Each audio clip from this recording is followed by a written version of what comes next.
మనిషికి భగవంతుడు ఇచ్చే సమస్యల కన్నా తమకు తాము కొని తెచ్చుకునే సమస్యలే ఎక్కువ.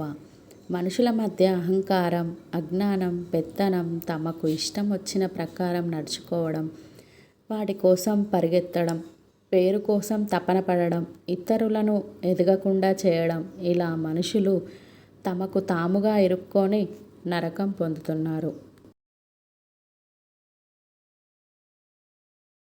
యుద్ధం మొదలయింది. నా వెనుక ఎంతమంది ఉన్నారు అని దుర్యోధనుడు చూశాడు. నా వెనుక ఎవరున్నారు అని అర్జునుడు చూశాడు. బలగాన్ని నమ్ముకున్నోడు ఓడిపోయాడు. భగవంతుణ్ణి నమ్ముకున్నోడు గెలిచాడు. ఇక్కడ మనం తెలుసుకోవాల్సింది ఒకటున్నది. భగవంతుడు ఎప్పుడూ ప్రత్యేకంగా బలాన్ని ఇవ్వడు. మన బలాన్ని మనకు గుర్తు చేస్తాడంతే.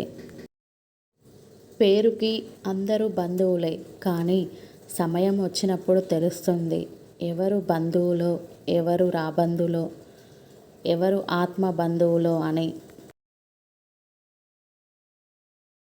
అనుభవం అంటే భూమి పుట్టక ముందు పుట్టడం కాదు.